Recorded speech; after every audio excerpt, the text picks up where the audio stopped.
มันเป็น4สูบที่มีรายละเอียดของการทำงานที่เยอะมากมีคาร์บูเรเตอร์มีตัวระบายความร้อนท่อมันออกทางเนี้ยนี่คือท่อไอเสียสวัสดีครับผมชื่อเล็กมโนผมเป็นนักออกแบบ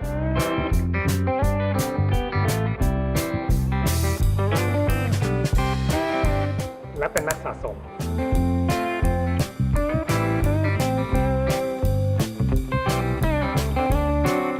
ในครั้งนี้เนี่ยผมอยากจะพาท่านผู้ชมมาดูถึงกระบวนการวิธีการทำงานของผมในเชิงออกแบบนะครับผมทำงานออกแบบภายใต้แบรนด์คำว่า Weiler นะครับก็จะอยากให้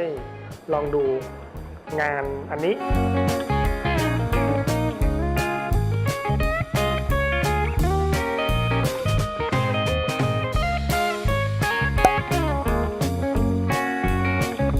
คือผมอยากมีมอเตอร์ไซค์ในรูปแบบต่างๆนะครับก็เป็นมอเตอร์ไซค์ในแบบที่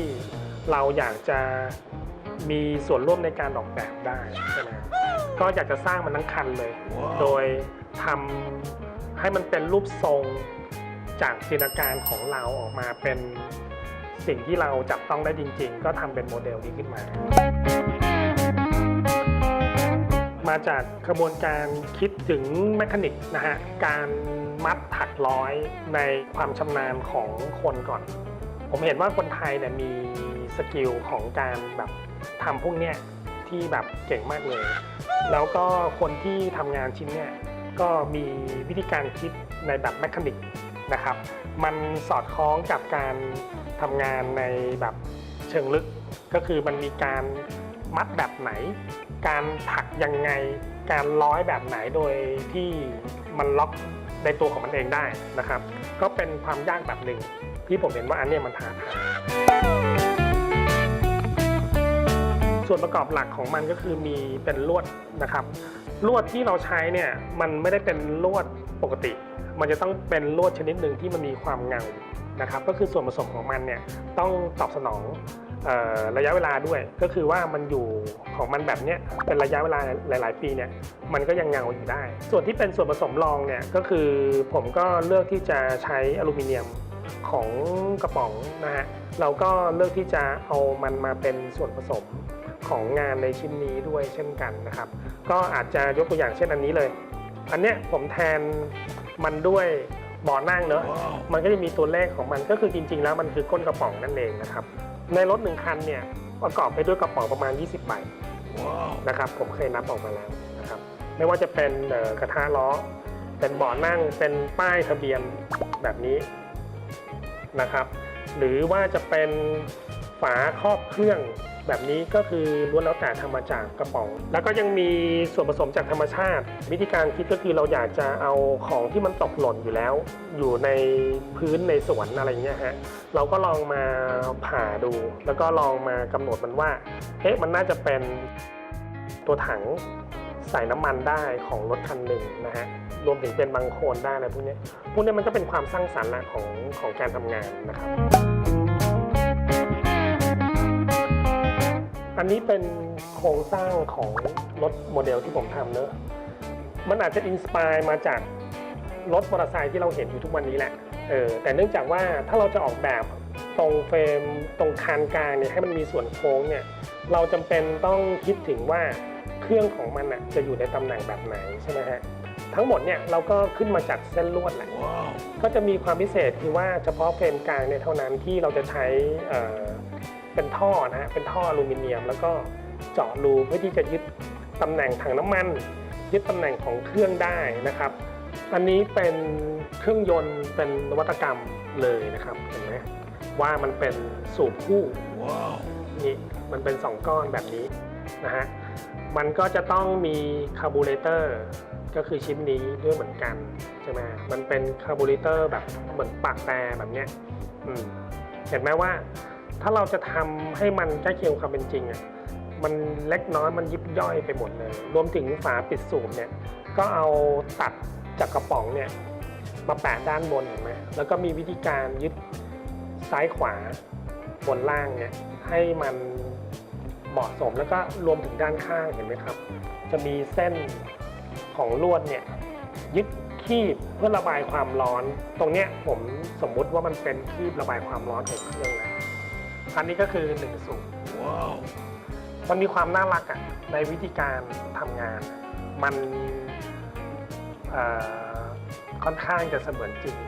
อยากให้ดูอันนี้คือคันสตาร์ทนะครับมันจะอยู่กับเครื่องเห็นไหมแล้วก็อันนี้ก็คือสายท่อน้ำมันที่ต้องเอามาย้อมสีนะผมก็จะย้อมให้มันเป็นสีฟ้าแล้วก็คันนี้เป็น4สูบมันเป็น4สูบที่มีรายละเอียดของการทำงานที่เยอะมากในรายละเอียดของมันเห็นไหมมีคาร์บูเรเตอร์เห็นไหมว้าวมันเป็นปากแต่แล้วก็มีตัวระบายความร้อนรวมถึงท่อมันออกทางเนี้ยนี่คือท่อไอเสียก็แปลกดีไอยางสีดำเนี่ยที่จริงแล้วเนี่ยมันคือท่อลมนั่นเองนะครับท่อลมเนี่ยผมก็อยากจะให้มันเสมือนจริงมากที่สุดคือมันมีดอกยางที่มันเป็นลายเส้นมันเป็นเหมือนรถแข่งก็จะเป็นเส้นตรงๆแบบนี้แหละผมเจอความเรียกว่าตลกหรือมหัศจรรย์ก็ไม่รู้นะมันมีคาร์บอนบริสโตนอยู่ในยางด้วยนะครับก็คือมันคือยางที่พิมพ์คาร์บอนบริสโตนจริงๆมันแบบมันเหมาะสมมากเลยที่จะเอามาทำเป็นยางผมก็เอามันมาดัดขึ้นรูปนะครับรวมถึงล้อหน้าเนี่ยก็จะมีขนาดที่เล็กกว่าล้อหลังนะครับเนี่ยล้อหลังมันก็จะมีขนาดที่ใหญ่กว่ามันก็จะเป็นเทคนิควิธีการที่เราขยายมันก็คือนำมันมาแบะออกมาให้เป็นขนาดที่กว้างมากขึ้นนะครับ ก็เป็นเทคนิควิธีการออกแบบหนึ่งที่ทำให้มันดูใกล้เคียงความเป็นจริงมากที่สุดเลยนะฮะถังน้ำมันที่ผมใช้ตอนนี้มีทั้งหมด5แบบแรกเนี่ยผมจะใช้วัสดุเป็นโลหะหล่อแบบนี้นะครับจะเห็นว่ารูปทรงมันเนี่ยที่จริงแล้วเนี่ยมันจะมาจากกะโหลกของสัตว์แหละอันนี้อินสปายมาจากนี้เลยนะฮะส่วนถังน้ำมันของชิ้นเนี้ยอย่างที่ผมบอกไปคือผมได้นำวัสดุจากธรรมชาติแล้วก็มาลองดูว่ามันน่าจะเป็นอะไรได้บ้างนะครับมันก็เกิดมาเป็นผลงานชิ้นนี้นั่นเองชิ้นเนี้ยทำจากลูกตาลที่จริงแล้วเรามองดูแล้วก็พอจะเดามันได้แหละว่ามันก็คือปืนใช่ไหมมันน่าจะมาทดแทนคานกลางนั่นเองนะครับเราก็เลยลองคิดดูว่าถ้าเกิดเราทำเป็นรูปทรงของปืนเนี่ยมันอาจจะเป็นดีไซน์อีกแบบหนึ่งได้นะครับอันเนี้ยมันก็จะเกิดมาเป็นแบบนี้จะเห็นว่างานดีไซน์ของปืนเนี่ยฮะอันนี้ผมเรียกว่าเป็นดีไซน์ที่เป็นปืนนะจะเห็นว่าเครื่องของเขาเนี่ยมันเป็นแค่1สูบเห็นไหม wow. เวลาเรามองดูเนี่ยมันก็จะถูกเอียงเพื่อที่จะรับกับตัวปืนด้วยเช่นกันใช่ไหมฮะถ้าเราลองเอามันมาผสมผสานกันเนี่ยมันก็จะออกมาเป็น